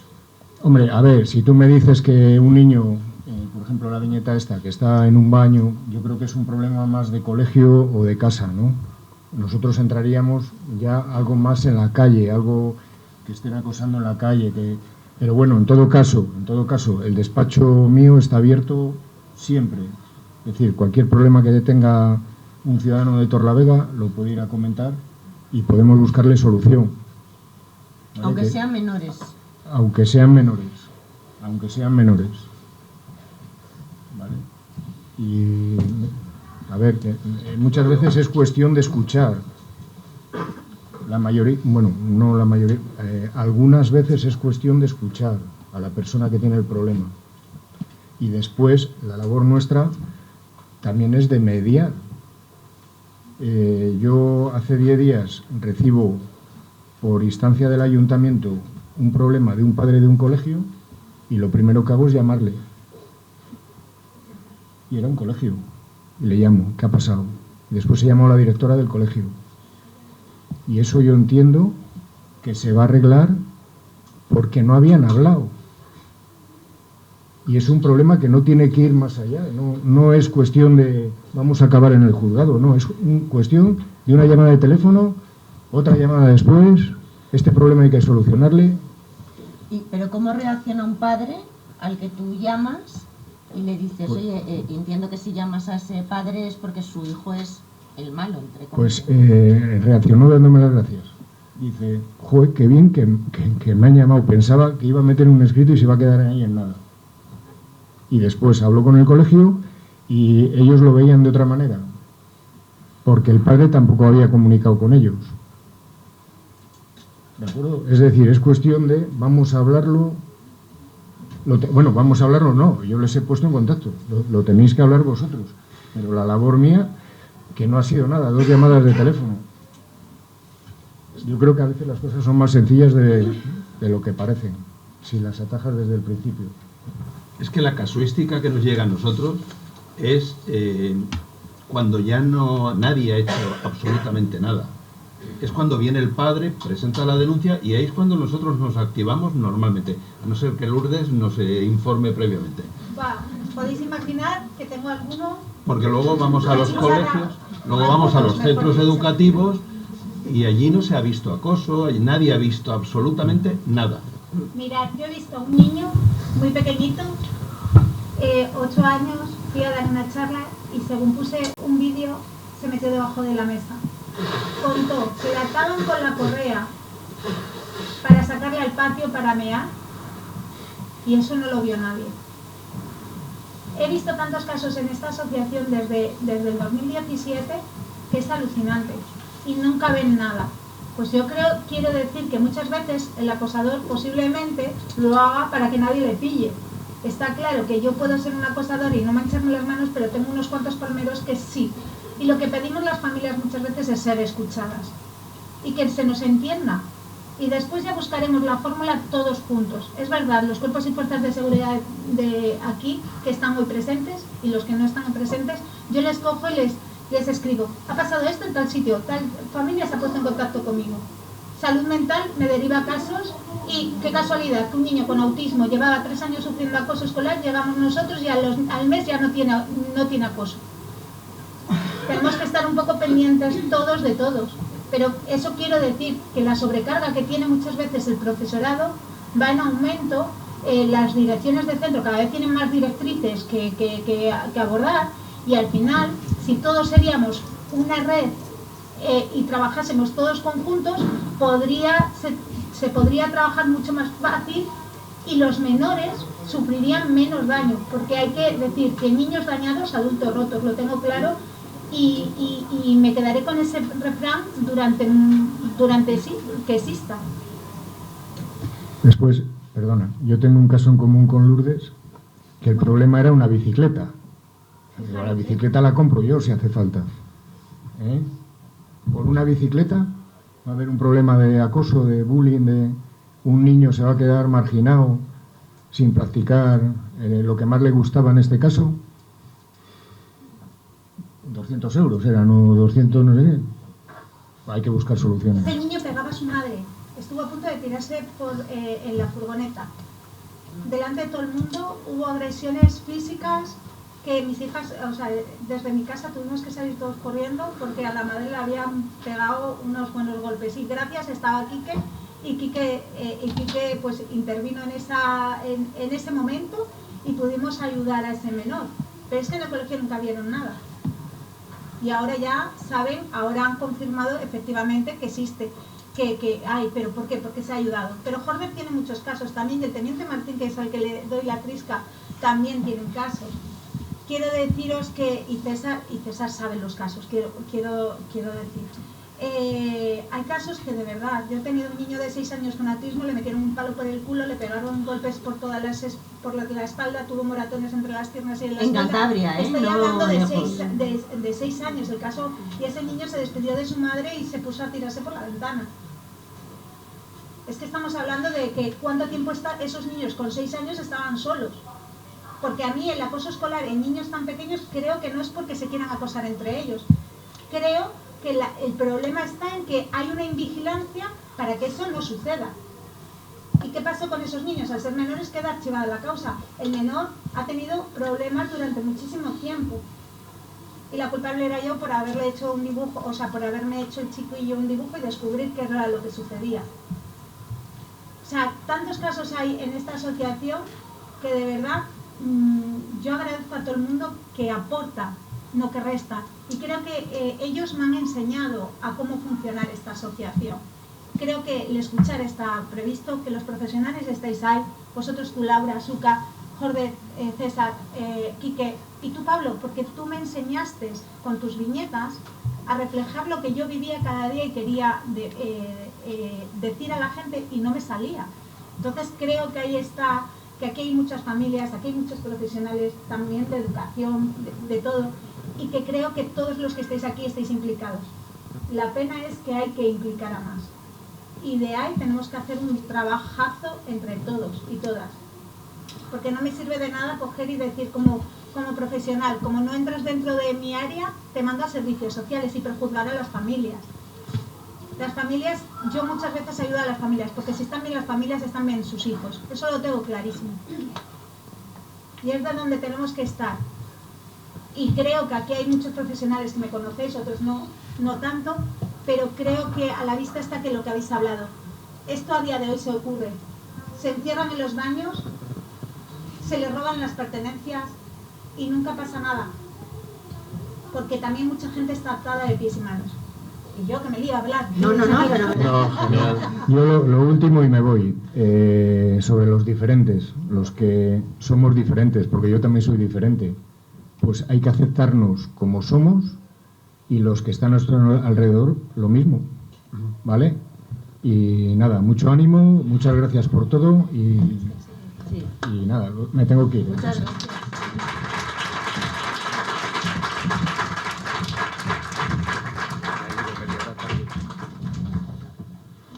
A mí también me gustaría preguntaros, porque yo soy periodista, y algo que muchas veces se dice, es que los medios de comunicación no hablan de suicidio. Yo ya llevo, parezco joven pero no lo soy. Cuando yo empecé a trabajar y sucedían estas cosas, que de repente alguien llama al periódico y dice, no, hay muchos coches de policía en una zona, se va para allá y resulta que es alguien que se ha suicidado. Ya si es menor, ya por supuesto no sale ni una línea.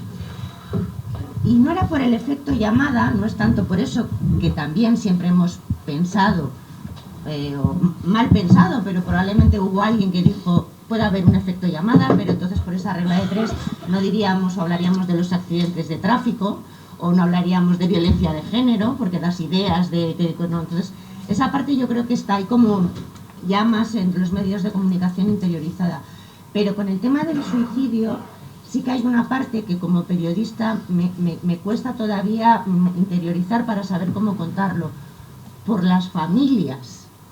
Porque si tú, ahora cogéis vosotros el diario Montañés o os llega una alerta y que se ha suicidado y el titular es que alguien se ha quitado la vida porque se ha tirado aquí en una calle que conocemos, que piensas que esa familia, ¿cómo va a superar eso? Porque ya es muy doloroso sentir que tú no has podido hacer nada y que ese familiar tuyo ha terminado de esa manera. Yo creo que ahí esas familias ya van a tener un sentimiento de, no sé si es de culpa o cómo se puede llamar psiquiátricamente, pero los medios de comunicación, ¿qué hacemos ante eso? Hay que hablar de suicidio, sí, pero ¿cómo? Eso, hay que hablar bien del suicidio, era lo que se Efectivamente, sí, justo.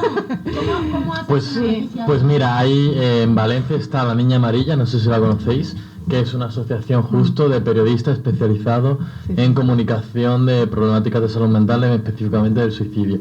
Ellos han elaborado un decálogo, ¿no?, con 10 puntos y básicamente esto de los intentos de suicidio, por ejemplo, no tienen por qué ser noticia y siempre va a ser noticia un suicidio de un famoso, ¿no?, por la opinión pública, siempre y cuando se cumplan los requisitos de no mostrar el método, no decir el lugar, no hablar del hecho en sí, pero sí hablar de recursos que existen y ayuda por si le llega a alguien a esa noticia, ¿no? Porque siempre se ha dicho que el suicidio puede, que comunicar el suicidio puede contagiarlo, ¿no?, por lo del efecto Werther, ¿no?, lo de flautista que iba y todos se iban tirando.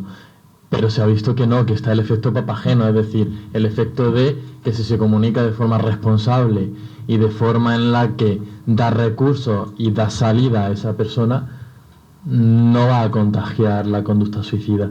No sé si he entendido bien tu pregunta en cuanto a la familia. ¿Qué va a pensar? No, ¿cómo se va a sentir esa familia? La familia de la persona que... Claro, esa mujer que ha perdido a su hijo porque ha decidido, no ha encontrado salida, se ha tirado por la ventana aquí en la Plaza Roja, no sé. Y se encuentra una noticia. Claro. A mí eso me pasó... Los vecinos, la gente de alrededor, estamos hablando de medios locales, ¿no? Porque al final... A mí eso me pasó con un amigo, que me encontré la noticia antes de enterarme del hecho.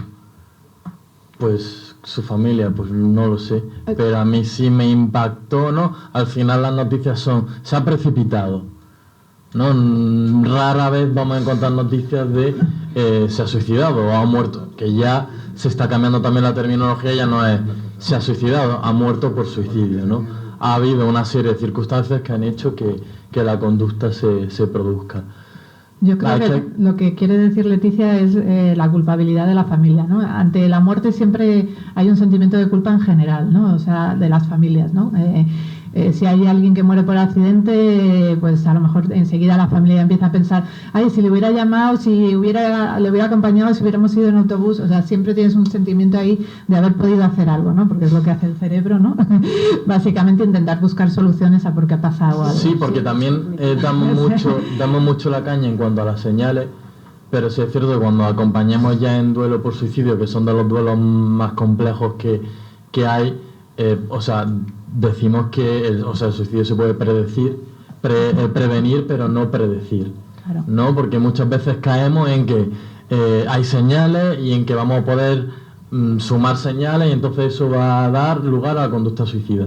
Eso no ocurre, ¿no? Porque al final lo que habéis dicho y hemos dicho mucho de que la persona es en su contexto y su contexto es pues de la propia persona, que es muy amplio, ¿no? Pero ese tipo de mensajes de no siempre hay señales.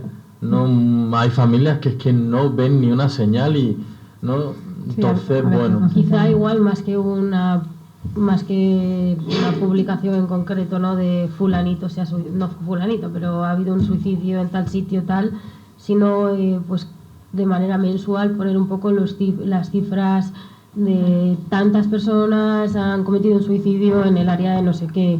Existen asociaciones desde donde se puede dar ayuda, no, yo creo que algo más así, porque yo una cosa que me sorprendió, y además yo descubrí que existía dentro de la Guardia Civil en este caso, sé que la policía también tiene la figura del negociador.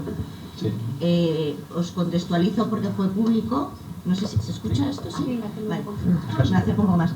En Castro Urdiales, en Castro Urdiales publicamos una noticia de un chico que estaba asomado a una ventana, estaba todas las fuerzas de seguridad, creo que fueron 3 días, hablando con él gritando, obviamente los vecinos, o sea, todo esto hay que ponerse en la piel de la gente que estaba allí, ¿no? Porque será un chico que han visto allí tranquilamente con su abuela viviendo, y en un momento determinado, pues luego era porque no se estaba tomando una medicación, o sea, él estaba... No, porque luego le atendí yo en Valdecilla, era un psicótico. Eso estaba es. Descompensado. Entonces a mí me descubrí que existía esa figura del negociador, que fue clave, obviamente coordinado por quien fuera de la Guardia Civil, y lo que fue para mí muy interesante en ese sentido fue que la madre de ese chico quiso hablar, contar lo que había vivido, y lo que dijo es que mi hijo con medicación es un ser maravilloso. Cuando ese chico haya salido a la calle, haya vuelto a su casa en Castro, o sea que al final eso no es, quiero decir que los que al final tenemos vecinos, también es importante saber que ese chico no es despectivamente un loco, no es una persona que tiene una enfermedad de salud mental y tomándose su medicación es un chico normal, y si alguien se le encuentra y tal, que no le haga el feo, ¿no? Y creo que fue muy importante que la madre en este caso hablara, porque claro, como periodista tú no puedes, es muy difícil de verdad hablar de estos temas, pero creo que si hablan los protagonistas es realmente como el lector o el resto de la población puede empatizar con esas causas, no empatizar con un periodista, porque al final luego siempre están esos comentarios horrorosos de qué morbo tenéis, que no sé qué. Dices, bueno, estamos intentando informar. Habla una madre, cuenta lo que ha pasado, y creo que el resultado, o sea, realmente eso sí que empapa, como ese paraguas, ¿no?, a la sociedad para poder entender o empatizar con esas familias. Mirar, el caso de una menor que hace poquito se suicidó en Cantabria, a mí me rechinó los dientes. ¿Sabéis por qué? Porque ellos decían que el problema estaba en la familia, que se había separado. Pero sin embargo, luego, como tiene César el teléfono, aquí había conductas que se metían con esa menor por el teléfono. Y las causas que salieron es que los padres se habían separado. Pero lo que no habían hablado luego era de todo lo que había metido en el teléfono. ¿Cómo vamos a hablar las asociaciones si ya están en manos de profesionales que van a investigar y no podemos dar esas pistas? Y muchas veces, hablando de los suicidios, hacemos más daño porque las familias ya están destrozadas. Entonces, bueno, eso pueden decirlo mejor ellos. Nosotros de suicidios no informamos nunca. Es una instrucción que tenemos. Informáis muy poco en general, porque siempre hay protección de datos. Lo entiendo, pero claro, nosotros también hacemos. No, pero se dan muchísimas. Sí. No, tenéis una comunicación. Yo como ejemplo, si sirve de ejemplo, yo también soy el coordinador de lo que es la protección de los sanitarios en Cantabria, de la parte de demarcación de Guardia Civil. Yo me preocupo de que salga esa noticia cuando investigamos, detenemos a alguno que ha agredido verbalmente o lo que sea a algún sanitario. Pero lo hago porque la gente lo tiene que conocer, tiene que saber el resultado de esa acción. En suicidios, no sé por qué, pero hay una instrucción que no se habla. Y hay otros datos que son investigaciones y evidentemente nosotros ahí somos bastante cautos a la hora de dar datos, ¿no? Pero sí que sabemos, yo creo que calibrar un poco dónde podemos hacer transmitir esa información y dónde no. Y en suicidios, de siempre, yo siempre lo he escuchado y siempre lo he visto, que no se informa. Y no sé, yo creo que es positivo, ¿no? Porque luego entramos en el morbo famoso. Claro, pero es que yo no haría una información directa, ¿no?, de tal caso tal, no, yo haría una dosificación con una frecuencia constante, para que no se olvide que es un tema que está presente, pero no diría ha ocurrido esto en tal sitio, porque la gente, pues al final la curiosidad le puede. Pero esa información está saliendo mensualmente en los informes del 024. Sí, pero bueno, igual ponerlo en un periódico, ¿no? Exactamente. Claro, pero eso ya no es... En una estadística nacional no pasa nada. En un medio local, ayer sabemos, os digo, obviamente no sé mi nombre y tal, pero un hombre ayer se suicidó cerca de Torrelavega, bueno, en Cantabria. Y se pegó un tiro. Eso ha ocurrido. Es algo que no ha salido en ningún sitio. Obviamente, seguro que si llamamos no nos van a contar nada. Esa familia estará destrozada. Y dices, pero hay que hablar de suicidio. Pero es que es muy complicado. Pero es que yo creo que hay datos. Sí. No, bueno, es que lo único que va a decir es lo mismo. O sea, es que no creo que vaya a casos en concreto cuando, precisamente por el sentimiento que puede acarrear a las familias cuando lo lean, la culpabilidad y todo eso que está muy presente, sobre todo cuando ocurre. Pero es que hay que hacer más información en cuanto, pues eso, tanto la policía, hablar en general, a lo mejor nosotros no sé, pero lo estamos haciendo ahora, estamos hablando de suicidio, ¿no? Y sobre todo, todo lo que engloba el suicidio, porque nos vamos a la muerte. Y el suicidio es multicomponente, o sea, tiene muchos componentes. Entonces, lo que hay que hablar es del resto de las cosas. O sea, ¿por qué esa persona en su ambiente no se sentía a gusto? ¿Por qué no pudo expresarse? ¿Por qué no pudo solucionarlo? Y al final acabó quitándose la vida, ¿no? O sea, todo eso es lo que hay que hablar y es lo que hay que informar. Y sobre todo a los jóvenes. Los jóvenes que se suicidan están muy perdidos, pero porque no saben un montón de cosas. Y nadie habla con ellos. Entonces de eso es lo que hay que hablar. Cuando dices hablamos de suicidio, no hay que hablar de la muerte, hay que hablar de todo lo que engloba el suicidio, y eso se puede hacer de mil formas. Nosotros cuando damos las charlas de acoso en los centros hablamos de eso. Claro, eso. No tenemos eso ningún problema. O sea, evidentemente, cuando hay que hablarlo de ello de una manera clara y se expone, no tenemos ningún tabú con los menores. Empezamos normalmente lo que es en quinto, sexto de primaria. La más efectiva suele ser la de segundo de eso, que es los 12, los 13 años, que es la época más dura para ellos, y se habla sin ninguna cortapisa de las consecuencias que produce. No tenemos ningún problema. Respecto, ellos sí lo saben, igual los padres no, pero ellos sí saben lo que hay. Fijaros que a mí un chiquillo me dijo que la muerte, se lo comenté al teniente Martín, lo que me transmitió. Así que valgo 180.000 euros. Y yo le dije que vales 180.000, no, vales mucho más. Fijaros, por una mala información que dieron personas no cualificadas. ¿Pero a qué se refería? Pues al seguro de vida. Joder. Lo que sí está claro es que nos enfrentamos a un fenómeno que no se puede obviar. O sea, es una cuestión, mira, os comentaba antes de lo de los datos. Nos dice el Observatorio de Salud Mental de Infancia, en España hay 8.200.000 alumnos entre la educación primaria, hasta 16 años, para que me entiendas.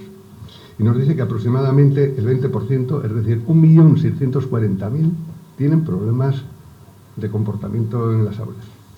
En toda la gama y variedad. El segundo hincapié que hace, nos dice también que la pobreza es una de las causas principales de que empiezan a idear a los críos a tomar este tipo de medidas. Fíjate si lo vemos desde arriba, cómo se ve de otra manera. Y nos dice, por último, el Instituto Nacional de Estadística, que el 26,4% de los menores en España se encuentran en situación de riesgo, de pobreza.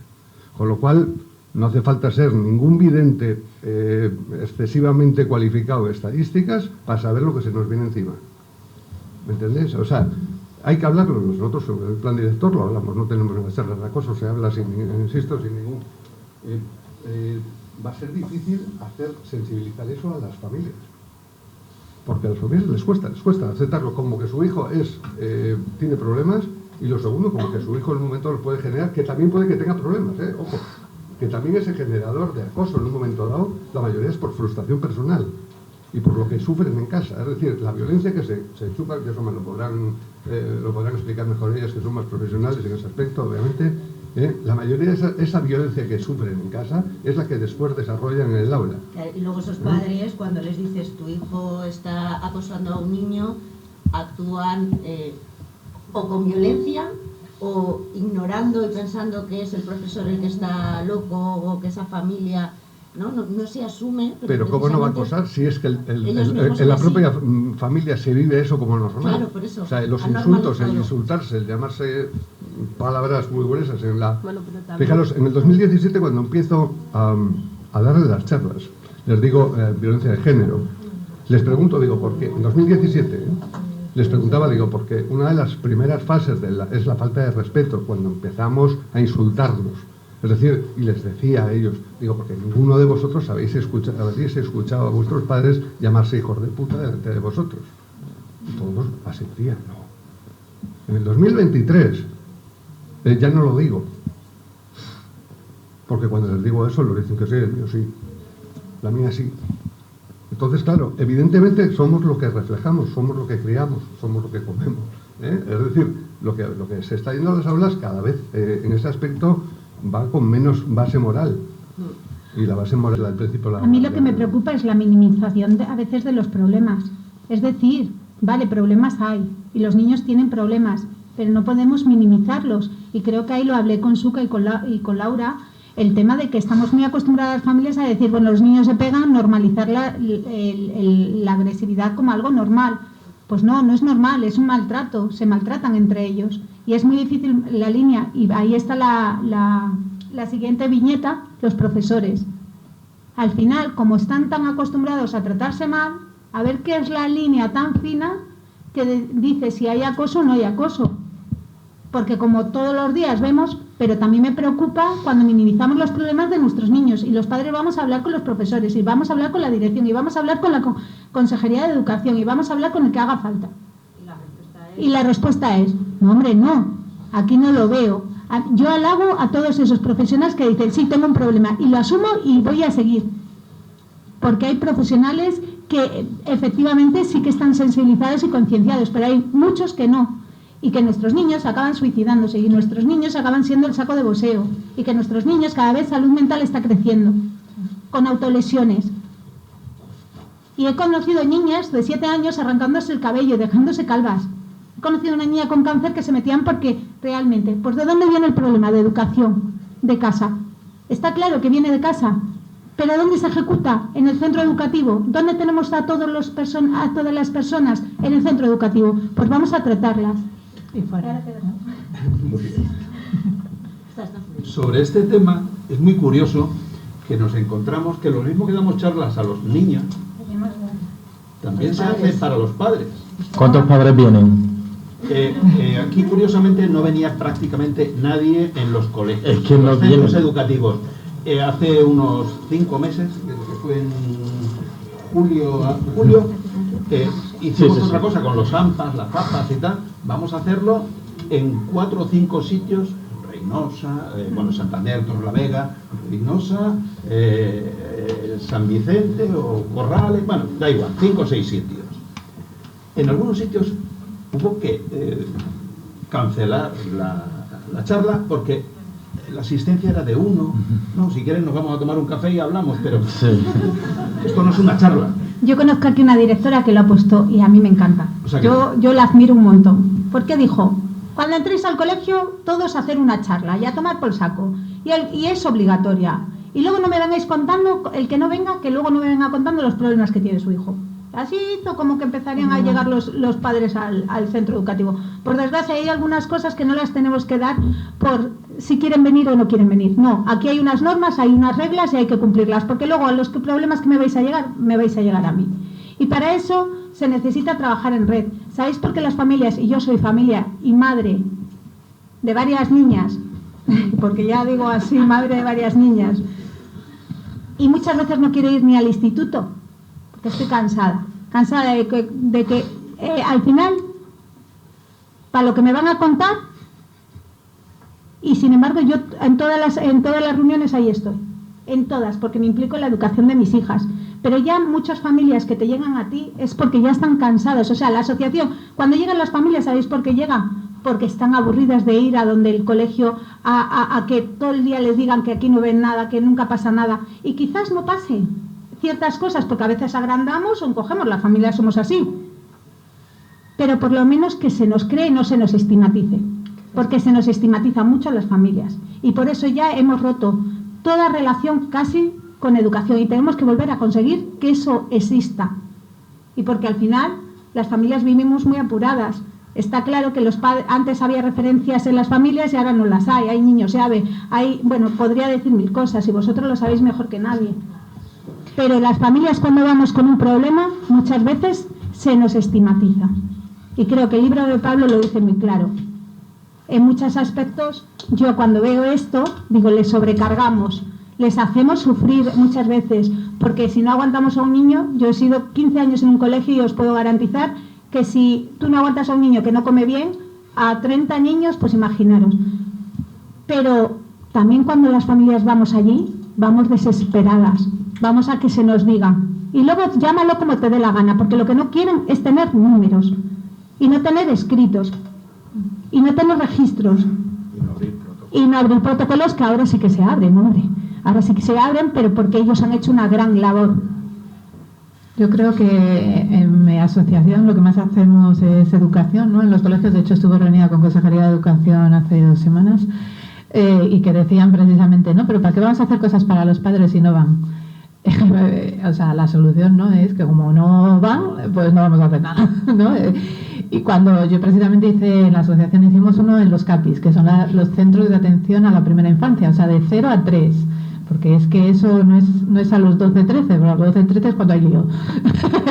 Si empiezas desde que nace el bebé, ¿no? Lógicamente, en la escuela, aunque luego en casa vean cosas, por lo menos en la escuela, es lo que digo yo, muchos, en los centros de atención a la primera infancia, muchos bebés, que son bebés, pasaban 8 horas, o sea, de hecho la mayoría. 8 horas al día ya son muchas horas para que por lo menos algo quede, ¿no? Algo quede ahí en el niño, ¿no? Y que crezca igual, ¿no? La cuestión es que una de las medidas cuando hicimos el informe final, ¿no? De la investigación, porque era una investigación, ¿no? Hacíamos cosas con los niños, jugando lógicamente, pero son bebés, ¿no? Para de inteligencia emocional, mejorar la inteligencia emocional de los bebés. Y vosotros diréis, ¿son bebés? ¿De 0 a 3 se puede hacer cosas? Sí, claro que se puede. Bueno. Cuando hicimos el informe final, una de las medidas que pusimos es, esto es un servicio público, los CAPI son servicios públicos de la consejería, porque se entiende que los padres trabajan y entonces les pones la guardería. Obligatorio para aceptar al niño en el CAPI, una charla a los padres, es que no, o sea, una formación mínima, es que eso no cuesta nada desde consejería, obligarles a ir, es que lo ha dicho Laura, creo también cuando ha empezado al principio. Hay que hacer mucha pedagogía, mucha educación y luego las cosas no pasarían. La pena es eso, que por eso tengo yo citas con consejería, que la idea era seguir en primaria, secundaria, bachiller, pero no se siguió, porque claro, esto era un dinero europeo y luego volvemos al dinero y estas cosas, veo al coordinador de salud mental. Pero es necesario, yo hasta que las instituciones no se empiecen a dar cuenta que como no prevengamos y hagamos cosas en prevención de salud mental, luego ya el parche cuesta muchísimo más y se está viendo que salud mental está desbordada y eso se soluciona antes. Porque ahora se habla de la salud mental de una manera más, más abierta, pero esto también me recuerda a cuando se habla del cáncer, por ejemplo, ¿no? Ahora estamos todos mucho más concienciados de la prevención, de que es más importante encontrar un tumor en un estadio muy inicial, pero por todo, incluso porque al propio sistema le cuesta mucho menos extirpar un tumor, que luego tienes que hacer una radioterapia, así está más extendido, el tratamiento es más caro, entonces la prevención también es invertir luego menos dinero en algo, ¿no? Pues en esto igual, ¿no? Si hay una prevención, no estaremos hablando de adultos que luego a estos señores, y a toda la sociedad les da mucho dolor de cabeza. Es la principal causa de muerte entre niños de 15, niños de 15 a 29. Pensamos que mueren en accidente de tráfico y no es cierto. La principal causa de muerte es el suicidio. Claro, y yo a esto quería plantear, como familias, si vuestro adolescente os dice, mamá, papá, me quiero suicidar, ¿qué? O sea, ¿qué se hace ahí, no? O sea, porque claro, hablamos mucho de contar las cosas y de hablar las cosas y de emoción y demás, pero cuando se llega a ese punto, ¿no?, en el que el adolescente comunica, ¿no?, luego nos encontramos lo que aquí dice Lourdes de niño, ya está, tira para adelante, ¿no? Que luego cuando voy a institutos, ¿no?, lo que me escriben en las preguntas y demás, algo que se repite en todos los institutos a los que voy es eso: mis padres no me toman en serio, ¿no? Y al final se va haciendo escalada del malestar. Tenemos que buscar referentes, está claro que tenemos que buscar referentes para nuestros hijos, es decir, a mí me vienen mis hijas y las digo, y yo remato, o sea, de verdad, perdonadme la expresión que estéis aquí presentes. No, lo que quiero decir es que yo tomaría la indicación de poderles llevar a salud mental. Está claro que algo falla y algo estaremos haciendo mal. O sea, está claro que un problema existe, pero a mí me preocupa cuando un niño o una niña, cuando haces unas dinámicas y te dice que tiene pensamientos suicidas, que se lo tomen a cachondeo los que están escuchando allí, y tú no puedes acceder a los padres, ni puedes acceder a los niños, porque dicen que luego te estás vendiendo. A mí me preocupa todo eso. Yo, por ejemplo, lo tengo muy claro, trabajar en línea de red. ¿Qué quiere decir? Que trabajo con salud mental, trabajo con cuerpos y fuerzas de seguridad, y cuando a mí un niño me viene con una etiquetita, yo se lo paso a ellos y luego que ellos investiguen. Y yo me puedo ir tranquila a la cama porque sé que van a estar protegidos. Pero cuando no llegamos, hemos fallado todos, y me incluyo yo. Porque hubo una niña que se tiró al mar y todos la teníamos y nadie hizo nada. Nadie. Y me incluyo, porque yo di la charla, yo saqué toda la porquería, pero nadie recogió esa porquería para poder trabajar con esa menor. Y bueno, yo os agradezco muchísimo todo esto, de verdad, a todos y a todas. Y yo quisiera decir que Laura, gracias. Suca, gracias. Yo quiero decir una última cosa, sí, un poco para cerrar, y consejo a los padres, que si vuestro hijo o vuestra hija os dice que está sufriendo bullying, no le digáis, bueno, pues ya pasará. No tengáis una actitud pasiva, sino activa, de escucha, e intentad indagar un poco más, porque muchos de los niños que me vienen a consulta, a las dos, me dicen, no, es que mis padres, pues hasta pasados 2 años no me han hecho caso. Sí. Y digo, ¿pero cómo que no te han hecho caso? Me dicen, no, que me decían que no hiciese caso, que pasase, que son cosas de niños. Entonces, eso, aunque para vosotros sea una validación y un escucha, tened una escucha activa y proponedle cosas, o eso, que se sientan acompañados. Y por favor, si me permiten el inciso, no dar otra respuesta con la que me encontré yo, que fue, nene, pues no pasa nada, si a ti te pegan, tú pegas más fuerte. Sí, pero bueno, que también muchas veces nos encontramos con el padre o la madre que cuando dice con un niño pequeño, no, a mi hijo no le van a hacer bullying, va a ser el que hace bullying. Pero no solo con el acoso escolar, sino con el suicidio. Sí, de que te dicen, bueno, pues inténtalo y consíguelo de verdad. No, yo simplemente aportar mi pequeño granito de arena por las experiencias que he tenido 3, 4, no he tenido más, pero hay un nexo que me ha resultado común en todos ellos. El menor cuenta su historia en segunda persona, le pasa a otro. O sea, como observación, es decir, él no te viene a decir, vea, es que me quiero suicidar. Él cuenta, estoy hecho una mierda, y tengo un colega que ha contado no sé qué, pues está hecho una mierda, no sabe, ¿qué le digo? ¿Vale? O sea, la pregunta es en segunda persona, en tercera persona, no lo hace de manera directa. O sea, la expresión, y eso es interesante que los padres lo conozcan, si hablan del tema. O sea, en el momento que hablen del tema, por supuesto la respuesta no es a ti te pasa algo, sino intentar hablar con él y cómo le podemos ayudar a ese amigo. ¿Vale? O sea, intentar, aunque nosotros se nos ponga la cresta levantada, intentar hacer como qué le diríamos nosotros o qué le recomendaríamos nosotros a su amigo. ¿Vale? Más que nada a la hora de plantearlo, de plantear ayudas a ese chaval que no quiere ser focalizado. Él no quiere que se focalice sobre él, que tiene un problema. ¿Vale? Sí, Laura Jordea ha dicho su tal, Suca, César, Pablo y cierras Lourdes, que ya son casi las 3, ¿no? Ya. Nos está dando un mensaje la propia pantalla. Sí, nos estamos agotando. Una frase concisa. Yo mi conclusión ha sido esa, que educad y no tengáis como miedo a hablar de salud mental. Que salud mental es igual que salud física. Vaya. Gracias, Laura.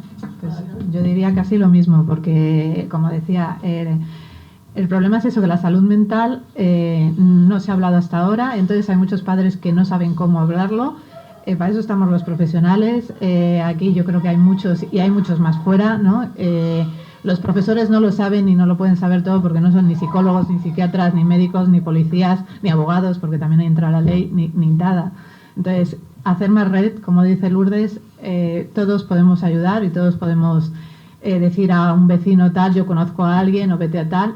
Salud mental está muy bien, pero salud mental llegan ya cuando está muy mal. O sea, antes hay cosas, antes se pueden hacer muchas cosas. Entonces, antes encima también muchas veces en salud mental dan parches, ¿no? Que es lo que pasa, que por eso te ve el psicólogo cada mes, porque nada más te está poniendo una tirita, pero no está curando la herida de abajo, ¿no? Entonces hay que hacer mucho ahí abajo, ¿verdad?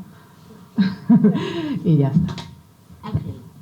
Yo por mi parte lo tengo claro, yo os lo dije al principio, escuchar sin juzgar, escuchar, simplemente escuchar, que esa persona te cuente lo que le dé la gana, el tiempo que quiera, escuchar sin juzgar. Eso es, creo, y eso no sé lo que opinarán ellas, es una terapia que les deja estupendamente. Es nuestro tiempo, es nuestro oficio, es nuestro trabajo, y yo creo que es enriquecedor para esas personas ser escuchadas. Por añadir nada más eso, para darle totalmente la razón, muchas veces yo solo tengo que ver a las personas una vez. Normalmente son 2, 3, 4, hasta una mañana entera, ¿eh? O sea, ya te digo, pero yo por lo menos me tomo ese tiempo muchas veces, ¿no? Y con esa vez ya se van mucho mejor, porque se sienten escuchados, se sienten entendidos y se sienten comprendidos, que es lo que no encuentran en la sociedad, y eso es muy triste. Así que sí, nada más para darle. Pues algo que se ha nombrado aquí, que es la mediación. Se ha hablado de la mediación y nosotros somos bastante, creo que buenos en eso. Podemos unir cosas que parece que es imposible. O sea, que confiar en el trabajo de la policía y de la Guardia Civil y nada más. Y que no seamos los últimos en enterarnos de todo lo que está pasando alrededor, porque esa es la realidad. Gracias, César. Pablo. Pues yo quería hacer un apunte, ¿no? De que escuchar está fenomenal, pero ¿cómo sostenemos lo que escuchamos como familias? ¿No? Porque claro, por ejemplo, que tu hijo te diga que se quiere suicidar, ¿cómo sostienes tú todo lo que puede llegar a implicar o que lo están acosando? ¿No? Porque también implica revisarse a uno mismo y sus propios procesos, porque quizá os pilla en un duelo, o quizá os pilla en otra etapa de vuestra vida que vosotros o vosotras también estáis transitando emociones que ahora acompañar un proceso emocional no, o sea, te cae otra vez la lluvia encima, ¿no? Entonces lanzar el cómo sostenéis eso, ¿no? En quién os podéis apoyar, un poco otra vez caemos en la red. Y terminaría diciendo que una viñeta muy simple, que no la he hecho yo, sino que me pasó en este verano, que fue, o sea, nosotros como asociación Síndrome 22Q Andalucía hacemos campamentos inclusivos, ¿no? Donde pues chavales con 22Q y personas que no tienen 22Q nos juntamos, ¿no? Hermanos, primos y demás, durante 5 días estamos en convivencia haciendo actividades y bueno, es una pasada, ¿no? Lo que allí se genera. Bueno, pues estuve hablando con uno de estos niños, bueno, ya adolescente, tiene 15 años, y hablando con él me decía que este año lo había pasado fatal, ¿no? Por el acoso escolar. Bueno, me contó unas burradas que le hacía, que básicamente llegó a ser invisible, ¿no? Porque y ese es uno de los acosos escolares que más duele, ¿no? El ser invisible, nadie me mira, nadie me hace nada, yo intento, pero no, y es una violencia muy fuerte, ¿no? Que se está ejerciendo ahí. El caso es que uno de estos días del campamento fuimos a la playa, ¿no? A pasar allí el día, y bueno, entre que llegamos, nos bañamos y después recogimos, pues a la hora de recoger me dice el chico, bueno, ¿a dónde vamos ahora? Y le digo, bueno, pues ahora toca comer porque ya se ha acabado toda la mañana. Y me dice, ¿en serio? No, porque habían estado todos jugando a la pelota, y me dijo, qué rápido se pasa el tiempo cuando me lo estoy pasando bien, ¿no? Y Ahí está. o sea, es que no pudo ser mejor, ¿no? Es decir, pasárselo bien, no disfrutar como niños, como chavales jugando, relacionando, o sea, pasárselo bien, si es que no hay mejor palabra. Así que eso es lo que lanzo y ojalá cada vez haya más niños que se lo pasen bien. Muchas gracias, Pablo. Y yo, que me gusta el micrófono y podría estar toda la tarde hablando, pero bueno, para no cansaros, yo solo os voy a decir que muchas gracias. Gracias, Mara, por hacer ese precioso, bueno, pues significado con el dibujo que tenéis en vuestras tazas. Mara está por ahí, luego te la presento. Ah, qué bueno. Y quedaros con esto, que todos somos diferentes pero merecemos el mismo respeto. Y que trabajando en red trabajaremos mucho más rápido y los niños estarán menos dañados. Y colorín colorado, ahí tenéis un aperitivo por habernos aguantado.